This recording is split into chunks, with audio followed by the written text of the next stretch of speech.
देता हूँ। Okay, then encapsulation is a wrapping up of data and functions. ठीक है, अब एनकैप्सुलेशन को अचीव कैसे किया जाता है ये देख लें। ये कल हम देख रहे थे, लेकिन आईडी में कुछ प्रॉब्लम होने के कारण नहीं हो रहा था ना।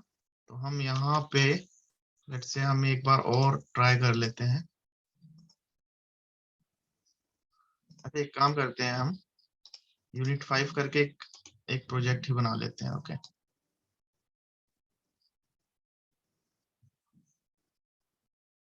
यूनिट 5।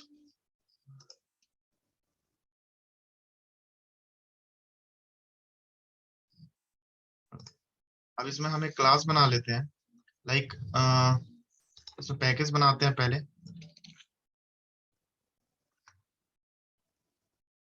एनकैप्सुलेशन, देन इसके अंदर हम ये क्या,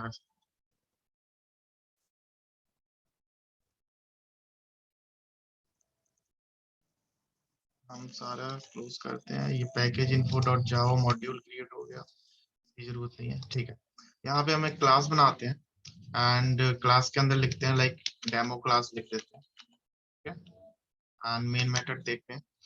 ओके, तो यहाँ पे हमारे पास एक पैकेज है एनकैप्सुलेशन करके, और इस पैकेज के अंदर एक क्लास हो गई, डेमो क्लास हो गई। ठीक है, इसके अंदर हम एक मेन मेथड लिखते हैं।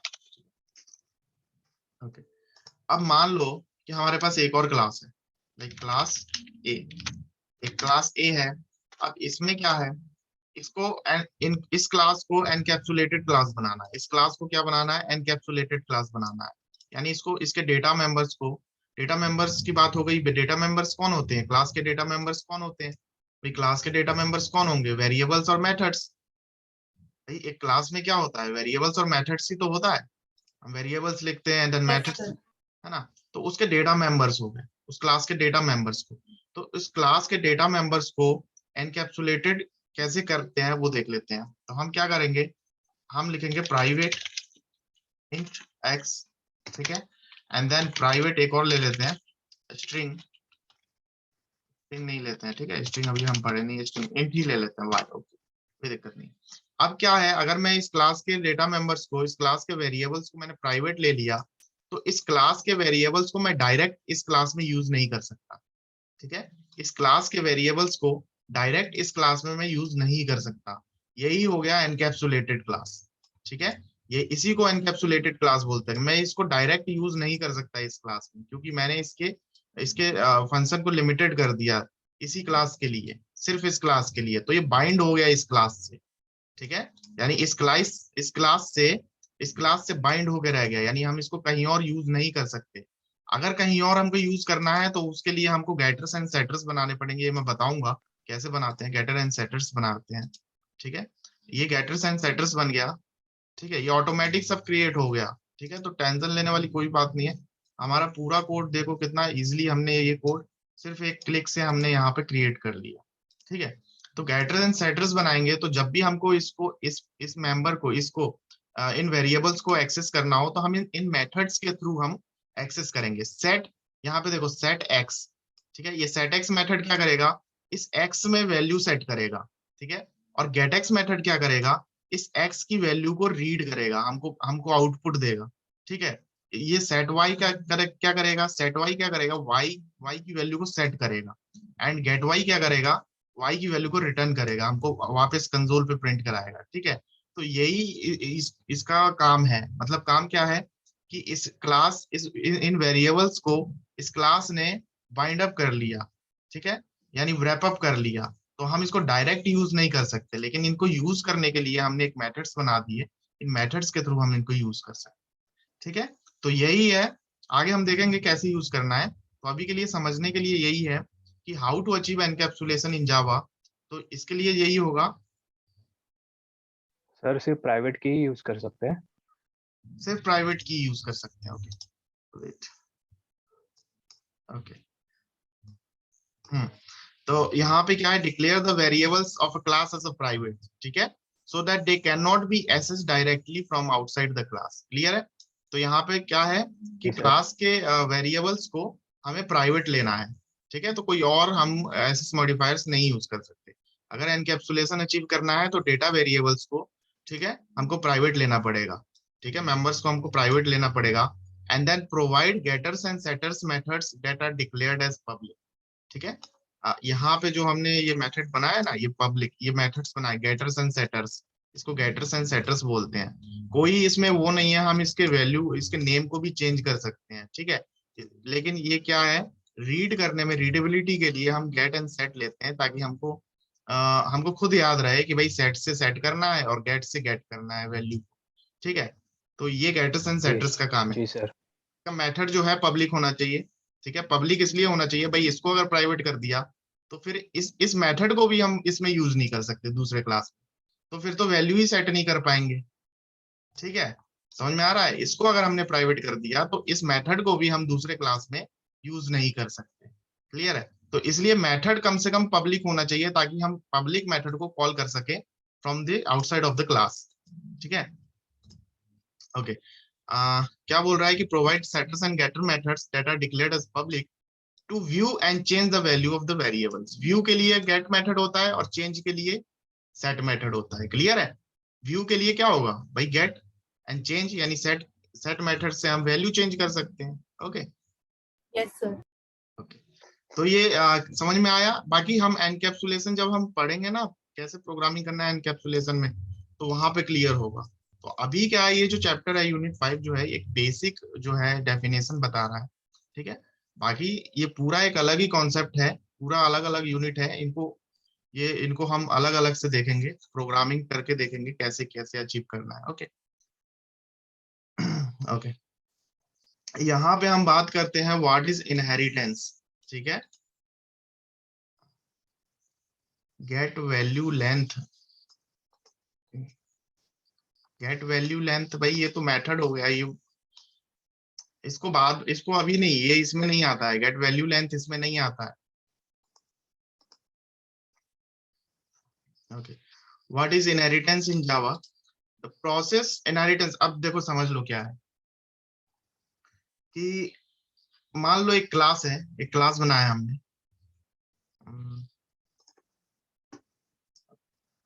यहाँ पे देख लो, पहले इनहेरिटेंस समझ लेते हैं। पैकेज बनाता हूँ,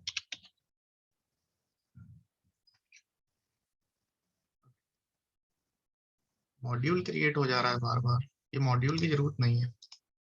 क्लास बनाते हैं, inheritance demo. Okay, main method ले लेते हैं।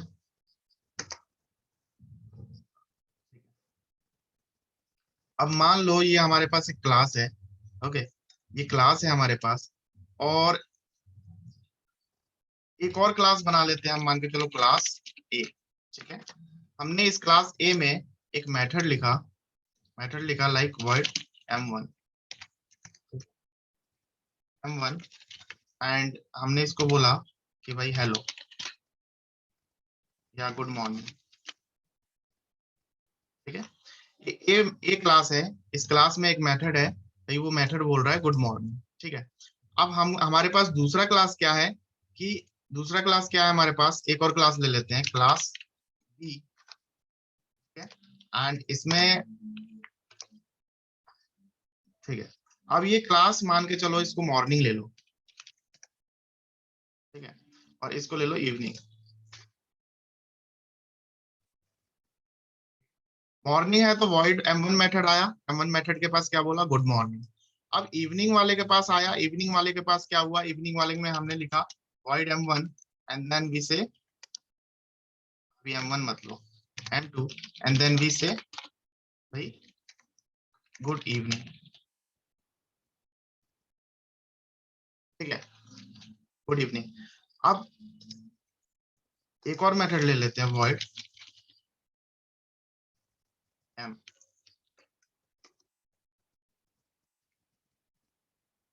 हेलो, ठीक है। अब सुनो, ये क्लास मॉर्निंग है, ठीक है। जैसे ही मॉर्निंग हुआ, तो मॉर्निंग होने के बाद क्या हुआ, सबसे पहले प्रिंट हुआ हेलो एंड देन हुआ हेलो गुड मॉर्निंग, ठीक है। अब इवनिंग आ गया, इवनिंग होने पे भी हम क्या बोलेंगे, सबसे पहले क्या बोलेंगे, हेलो एंड देन बोलेंगे गुड इवनिंग, ठीक है। तो यहाँ पे कॉमन पार्ट क्या हो गया, हेलो वाला पार्ट कॉमन हो गया, ठीक है। हेलो वाला पार्ट कॉमन हो गया, देन अगेन हमें इसको लिखना है, ठीक है, अगेन हमें इसको लिखना है।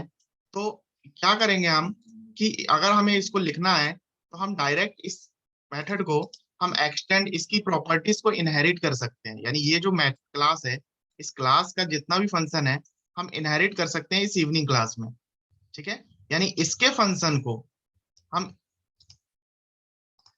इसके फंक्शन को, क्लास के फंक्शन को, इस मॉर्निंग क्लास के फंक्शन को इवनिंग क्लास के फंक्शन में इनहेरिट कर सकते हैं। इसी को इनहेरिटेंस बोलते हैं। ठीक है, देखो देखो क्या है, the process by which one class acquires the proper data members, acquires the properties, data members and the functionalities। Data members क्या हो गया, डेटा मेंबर्स मतलब वेरिएबल्स, एंड फंक्शनैलिटीज मतलब क्या हो गई, फंक्शनैलिटीज मतलब मेथड्स। तो किसी एक क्लास के वेरिएबल्स को और मेथड्स को दूसरे क्लास में हम यूज कर सके, उसी को इनहेरिटेंस बोलते हैं। किसी एक क्लास के प्रॉपर्टीज यानी मेथड्स को और एंड वेरिएबल्स को एंड मेथड्स को दूसरे क्लास में यूज कर सके, उसी को इनहेरिटेंस बोलते हैं। ठीक है, इन inheritance of a class which is give data members which gives, ठीक है इसको सही कर लेना, which gives data members and methods is known as base। ठीक है, अब देखो पहले इसको देख लेते हैं कैसे हम अचीव करेंगे इसको। क्या होगा, एक एक्सटेंड कीवर्ड से हम मॉर्निंग क्लास को इसमें इनहेरिट कर लेंगे। ठीक है, इवनिंग क्लास में हम मॉर्निंग क्लास को इनहेरिट कर लेंगे। ठीक है, तो मुझे ये बताओ पेरेंट क्लास कौन सी हुई, पेरेंट क्लास कौन सी हुई, यानी मॉर्निंग मॉर्निंग क्लास जो मॉर्निंग हुई, हाँ मॉर्निंग क्लास जो हुई वो पेरेंट क्लास हुई, क्योंकि भाई इसके फंक्शन को हम इसमें यूज कर रहे हैं। ठीक है, इसके फंक्शन को हम इसमें यूज कर रहे हैं, दैट मीन्स ये कौन सी क्लास हुई, ये पेरेंट क्लास हो गई। ठीक है, इसको हम बेस क्लास भी बोलते हैं शायद। ठीक है, इसको हम बेस क्लास भी बोलते हैं, एंड इसको हम बोलते हैं चाइल्ड क्लास और सब क्लास। ठीक है, तो इसको हम पेरेंट क्लास बोलेंगे एंड इसको हम चाइल्ड क्लास बोलेंगे। ठीक है, okay. The class which is taking the data members and methods is known as सब और डिराइव्ड क्लास। ठीक है, और चाइल्ड क्लास। ठीक है, तो जो चाइल्ड क्लास होगा उसको हम सब क्लास भी बोलेंगे और चाइल्ड क्लास भी बोल सकते हैं और डिराइव्ड क्लास भी बोल सकते हैं। तो कहीं भी अगर डिराइव्ड क्लास लिखा आ रहा है तो समझ जाना है कि वो चाइल्ड क्लास की बात हो रही है। ठीक है, कहीं भी सब क्लास की बात हो रही है, सब क्लास का मतलब समझ में आ गया कि भाई वो चाइल्ड क्लास है, कहीं ना कहीं उसने पेरेंट क्लास को इनहेरिट कर लिया है, इसलिए उसको सब क्लास बोला जा रहा है। ठीक है, अगर सब क्लास की बात हो गई तो वो उसने पेरेंट क्लास को इनहेरिट किया है, इसीलिए उसको सब क्लास बोला जा रहा है।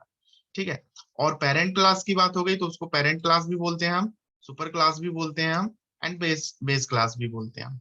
ओके, तो ये तीन नाम है दोनों के, तो तीनों को ध्यान रखना है, कंफ्यूज नहीं होना है। ओके, अब इसके एडवांटेजेस क्या है, रीयूजेबिलिटी ऑफ द कोड। भाई बार बार हमको लिखने की जरूरत नहीं है, रीयूजेबिलिटी, रीयूज होता रहेगा बार बार। ओके, बार बार रीयूज होता रहेगा। एंड देन सब classes can be customize easily, सब classes can be customize easily. देखो, अब देखो यहाँ पे क्या है कि हमने एक एम मेथड लिखा। ठीक है, एंड इस एम मेथड को ठीक है, अभी मैं इसको नहीं बताता हूँ, नहीं तो कंफ्यूजन क्रिएट होगा। अभी के लिए सिर्फ इतना समझ लो कि इस पेरेंट क्लास के फंक्शन को जो भी लिखा है हमने, इस चाइल्ड क्लास में हम इनहेरिट कर सकते हैं। ठीक है, यानी इसकी प्रॉपर्टीज को हम इसमें यूज कर सकते हैं। ठीक है, बिना लिखे, बिना कोड को एक्सटेंड किए। ठीक है, तो ये सर हेलो रीयूजेबिलिटी। कैसे आएगा, क्या, हेलो कैसे आएगा सर इसमें? अभी हम इसको नहीं करते कि हेलो कैसे है, क्योंकि अभी क्या, अगर अभी बता दिया तो कंफ्यूजन हो जाएगा। ठीक है, अभी ठीक मत है। करो, क्योंकि ये बहुत बड़ा कॉन्सेप्ट है। अगर मैं छोटा सा पार्ट बताने चला जाऊं, अगर मैं छोटा सा भी बता दूं तो वो इनकम्प्लीट रहेगा। ठीक है, पूरा एकदम इसको डीपली हम देखेंगे, अभी इसको नहीं देखते, नहीं तो कंफ्यूजन क्रिएट होगा। अभी इसके लिए सिर्फ इतना समझ लो कि हम इस क्लास के फंक्शंस को इसमें यूज कर सकते हैं बाय एक्सटेंडिंग द क्लास।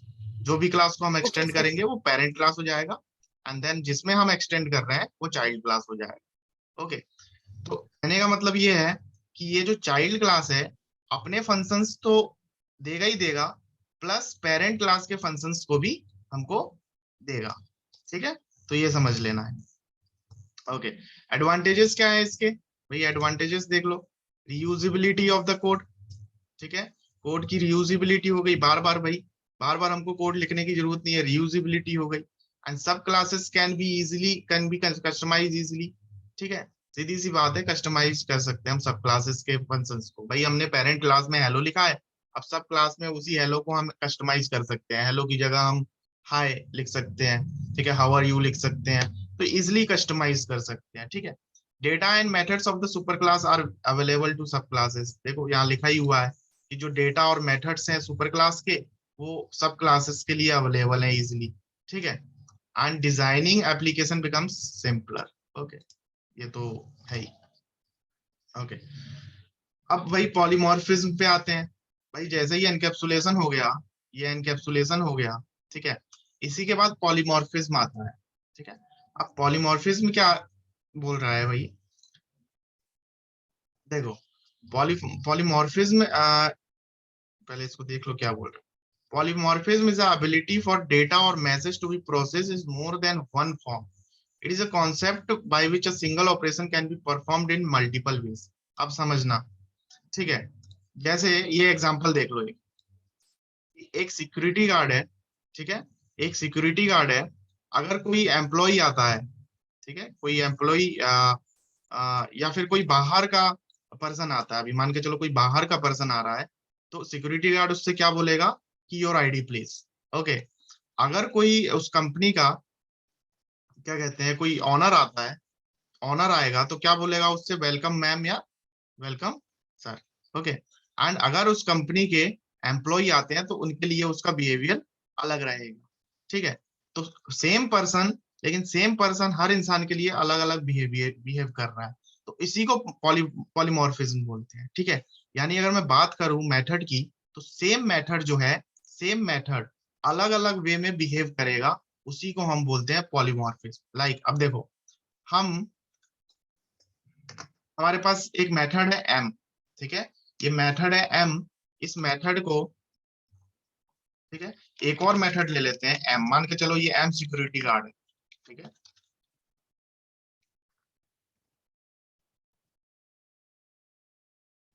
ठीक है, एंड अगेन ये मेथड जो है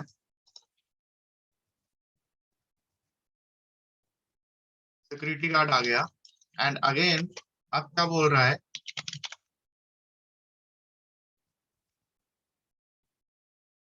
आईडी प्लीज। ठीक है,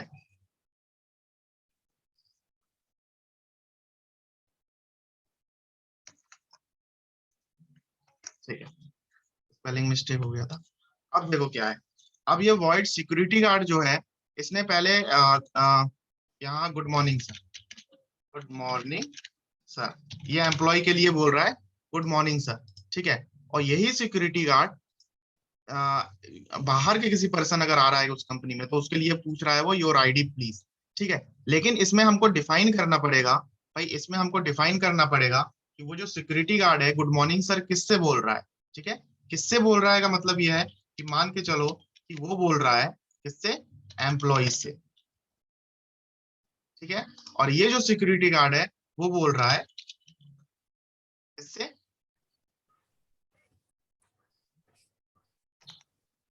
सर स्ट्रिंग का प्रयोग क्यों कर रहे हैं?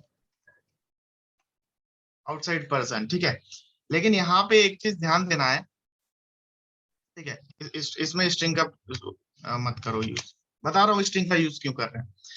अब ये देखो, सेम सिक्योरिटी गार्ड है, एम्प्लॉय के लिए बोल रहा है गुड मॉर्निंग सर, एंड बाकी सारे पर्सन के लिए बोल रहा है योर आईडी प्लीज। ठीक है, तो ये इसी को पॉलीमॉर्फिज्म बोले।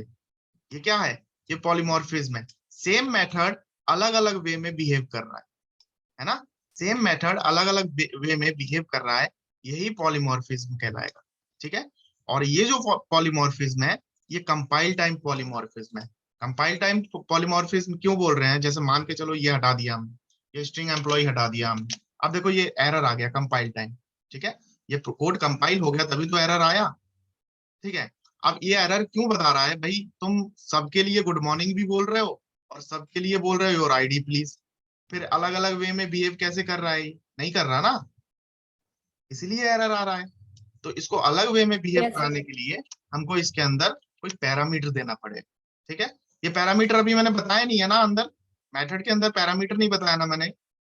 नहीं सर, नहीं। हाँ ठीक है, तो अभी इसको मत No, समझो। sir. हाँ अभी इसको मत समझो, ठीक है। तो फिर ये समझ लो, सिर्फ इस मेथड को डिफरेंट बनाने के लिए हमने इसके अंदर पैरामीटर दे दी। ठीक है, तो इससे क्या हुआ कि ये मेथड जो है डिफरेंट हो गया इस। ओके, क्लियर है?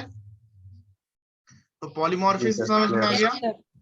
पॉलीमॉर्फिज्म क्या है कि सेम Yes. मेथड अलग अलग वे में बिहेव कर रहा है, उसी को पॉलीमॉर्फिज्म बोलेंगे। ठीक है, ओके। और इसको, ये जो पॉलीमॉर्फिज्म है ये कंपाइल टाइम पॉलीमॉर्फिज्म है। क्यों? क्योंकि सेम क्लास के अंदर हम ये सेम क्लास है ना, मॉर्निंग क्लास, सेम क्लास के अंदर हम पॉलीमॉर्फिज्म कर रहे हैं। That means these are compile time polymorphism. ठीक है, ओके ठीक है। तो इसको देख लेते हैं थोड़ा। फॉर एग्जाम्पल, ये एग्जाम्पल तो मैंने बता ही दिया। Okay, we can define polymorphisms in the context of object oriented programming as follows. Like, अब ये देखो, ये बहुत अच्छा एग्जांपल दिया है, ये वाला एग्जांपल बहुत अच्छा दिया है कि जैसे देखो ध्यान से कि हमने क्या बनाया, हमने एक क्लास बनाया, उस क्लास में एक मेथड दे दिया। ठीक है, उस क्लास में एक मेथड दे दिया। लाइक ये वाला मैं एग्जांपल करके ही बता देता हूँ ना, इसको मैं करके बता देता हूँ। ठीक है, हमने एक क्लास दिया। ठीक है, और इस क्लास में हमने लिखा भाई इसको मत दो, एक न्यू क्लास बना लेते हैं, एरिया।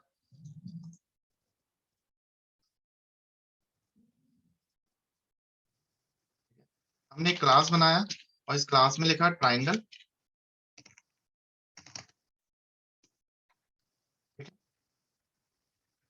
ठीक है, और इसमें हमने एक मेथड बनाया वॉइड एरिया, एंड एरिया के अंदर हमने दिया, एरिया के अंदर हमने क्या दिया कि भाई इंट, ट्राइंगल में क्या होता है, लेंथ ब्रेथ हाइट होती है ना, ट्राइंगल में क्या होता है भाई, बेस एंड हाइट Yes, होता sir. है। Yes sir, base and height होता है, लेंथ ब्रेथ हाइट थोड़ी होता है। हाँ sir. Base into height. ठीक है, और एरिया क्या होता है,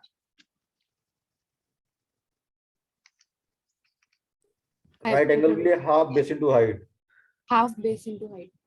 राइट एंगल के लिए base into height, half and divided by 2। Into. और अगर ये डिवाइडेड बाय 2 है, दैट मींस इसका आंसर फ्लोट में जा सकता है, तो यस आपको सर, फ्लोट में स्टोर कराना पड़ेगा। और फ्लोट में स्टोर कराएंगे तो भाई फ्लोट में पार्स कराना पड़ेगा। Over casting. हाँ, ये स्पेलिंग गलत लिखा है। ओके,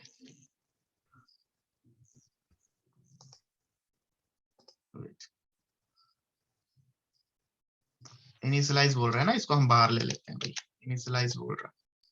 चलो इनिशियलाइज करा ही देते हैं ना। Base is equal to like 10 and height ले लेते हैं 5। बेस एंड हाइट का हमारा ट्रायंगल हो गया। ओके, तो ये जो होगा, अगर हम इसको प्रिंट कराएंगे तो प्रिंट कराने के बाद क्या निकलेगा, एरिया निकलेगा। ठीक है, किसका एरिया निकलेगा भाई, ट्रायंगल का एरिया निकलेगा। ओके, अब क्या होगा, एक और क्लास बनाते हैं, और एक और क्लास में मैं लिख रहा हूं किसको, लाइक रेक्टेंगल।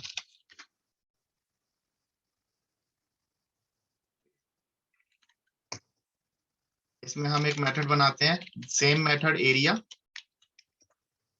ठीक है, एरिया बनाते हैं, इसमें क्या होगा, length 5 centimetre and breadth is equal to like 2 centimetre, and area निकालते हैं, int area is equal to length into breadth, and print कराते हैं एरिया। ठीक है, अब देखो सेम मेथड है, देखो सेम मेथड है एरिया, सेम मेथड है एरिया। ठीक है, सेम मेथड यहाँ पे एरिया, सेम मेथड यहाँ पे एरिया। तो ये क्या हो गया भाई, सेम मेथड अलग अलग वे में बिहेव कर रहा है ना। कहीं कोई कंपाइल टाइम एरर आया क्या, नहीं सर। कहीं कंपाइल टाइम एरर नहीं आ रहा। तो फिर इसको हम क्या बोलेंगे, जहां पे कंपाइल, जहां पे अगर मैं इसको सेम क्लास में ही बनाता वॉइड एरिया, ठीक है, देन अगेन इसमें कुछ लिखता, तो देखो यहाँ पे कंपाइल टाइम एरर आ गया, ठीक है। तो अगर मैं इसको सेम क्लास में बनाता तो कंपाइल टाइम एरर आ जाता, लेकिन यहाँ पे दोनों डिफरेंट क्लास में मैंने सेम मेथड बनाया है, तो ये कंपाइल टाइम एरर नहीं आएगा। दैट मीन्स ये कंपाइल टाइम पॉलीमॉर्फिज्म नहीं है ना। अगर कंपाइल टाइम एरर नहीं आ रहा है, दैट मीन्स क्या, कि ये कंपाइल टाइम पॉलीमॉर्फिज्म नहीं है। तो फिर ये कौन सा पॉलीमॉर्फिज्म है, ये रन टाइम पॉलीमॉर्फिज्म है। यानी इसका एरर अगर आता है तो हमको रन टाइम पे पता चलेगा, अगर मैं इस प्रोग्राम को रन करूंगा तब पता चलेगा कि एरर आएगा कि नहीं आएगा। That means it is a run time polymorphism. और रन टाइम पॉलीमॉर्फिज्म क्या है, रन टाइम पॉलीमॉर्फिज्म अगर हम डिफरेंट क्लासेस में, डिफरेंट क्लासेस में अगर मेथड सेम मेथड बना रहे, दैट इज क्या, रन टाइम पॉलीमॉर्फिज्म, ठीक है। और इसी को हम बोलते हैं ओवरराइडिंग। तो ओवरराइडिंग ओवरलोडिंग जब हम पॉलीमॉर्फिज्म में एकदम घुस जाएंगे ना, जब इस चैप्टर में घुस जाएंगे तब पता चलेगा क्या है, ठीक है। तो अब मैं यहाँ पे जिस क्लास का भी मेथड बना के कॉल करूं उसका एरिया आएगा, भाई सीधी सी बात है। अगर मैं ट्राइंगल का तो ऑब्जेक्ट इसमें एरर आएगा क्या? इसमें देखो, इसमें अगर मैं ट्राइंगल वाले एरिया को कॉल करूंगा, इसमें ट्राइंगल वाले एरिया को कॉल करूंगा तो ट्राइंगल क्लास का ऑब्जेक्ट बनाऊंगा, ठीक है। ट्राइंगल, ठीक है, obj is equal to new triangle, ठीक है, and obj dot area,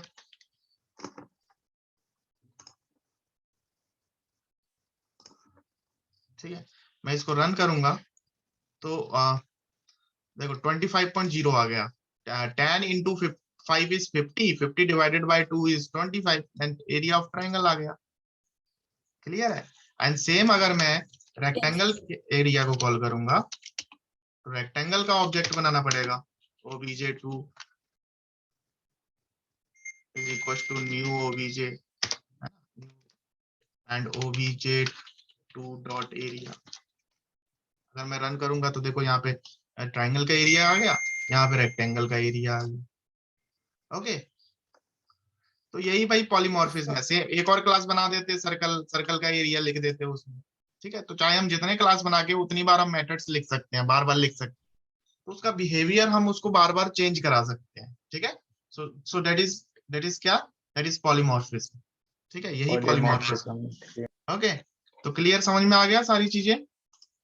ji sir. भाई हाँ सर। एब्स्ट्रैक्शन क्या हो गया, एब्स्ट्रैक्शन हो गया, हम कोड डेटा को हम अपने कोड के इम्प्लीमेंटेशन को हाइड करते हैं। एनकैप्सुलेशन क्या हो गया, एनकैप्सुलेशन से ये हो जाएगा कि भाई हम उसके डेटा मेंबर्स को रिस्ट्रिक्ट करते हैं कि कोई बाहर का पर्सन इजिली यूज ना कर पाए, ठीक है। तो उसको एनकैप्सुलेशन कहते हैं, कि डेटा और मेथड्स को बाइंड कर देना एक क्लास से, है ना, बांध के रख देना कि कोई दूसरा बाहर का बंदा उसको यूज ना कर पाए, दैट इज एनकैप्सुलेशन। इनहेरिटेंस की बात करें तो भाई इनहेरिटेंस जो है रीयूजिबिलिटी में काम आता है ना, कि अगर पेरेंट क्लास के पास कोई मेथड है जो चाइल्ड क्लास के को यूज करना है, तो हम चाइल्ड क्लास में सेम मेथड को क्यों दोबारा लिखे, भाई पेरेंट क्लास को एक्सटेंड करके चाइल्ड क्लास में यूज कर लेते हैं, ठीक है। तो दैट इज इनहेरिटेंस, ठीक है। एंड पॉलीमॉर्फिज्म क्या है, भाई पॉलीमॉर्फिज्म सीधी सी बात है, ये है कि किसी भी मेथड को बिहेव, अगर उस मेथड का बिहेवियर बदल दें तो सेम मेथड को हम यूज कर सकते हैं विद इन द क्लास। तो अगर with in the class use कर रहे हैं that is compile time polymorphism, और अलग अलग क्लासेस में यूज कर रहे हैं that means run time polymorphism, ठीक है। बाकी ये रन टाइम पॉलीमॉर्फिज्म जो है एक्सटेंड, इनहेरिटेंस जो कॉन्सेप्ट है ना, इनहेरिटेंस कॉन्सेप्ट को रन टाइम पॉलीमॉर्फिज्म कहते हैं, ठीक है, वो हम देखेंगे। सर एब्स्ट्रैक्शन, भाई एब्स्ट्रैक्शन यही जी है। सर। एब्स्ट्रैक्शन क्या हो गया, एब्स्ट्रैक्शन में क्या प्रॉब्लम आ गई सक्षम? हाँ सर, फिर से एक बार बता दीजिए एक बार सेक्शन। ओके, ये जावा फाइल डॉक्स, ये कोड हो गए क्या पूरे 10? कौन से सर? कल है सर, कल आपने कल डेट दी है। ओके, मैं इसको, ठीक है, सब लोग कर लेना एंड मेरे को सेंड कर देना फाइल बना के। ज्यादा अच्छा ये रहेगा, सब लोग जावा फाइल सेंड करेंगे तो इजी रहेगा मेरे लिए नोटपैड में खोलने के लिए, ठीक है। डॉट क्लास फाइल भी ओके सेंड कर सकते हैं, बाकी जावा फाइल सेंड करना। ओके, ठीक है। तो अभी क्या करता हूँ ना मैं, कि ये क्लास को एंड करता हूँ, एंड सेकंड इसी लिंक पे क्लिक करके आप लोग ज्वाइन हो जाना, एंड हम लोग आज ही यूनिट 6 से शुरू करते हैं, ठीक है? हम लोग लेट हो रहे हैं तो यूनिट 6 भी आज ही स्टार्ट करते हैं। तो अभी मैं इसको एंड करता हूँ, एंड Okay. सेम लिंक पे आप ज्वाइन करना है बिल्कुल, ठीक है सबको।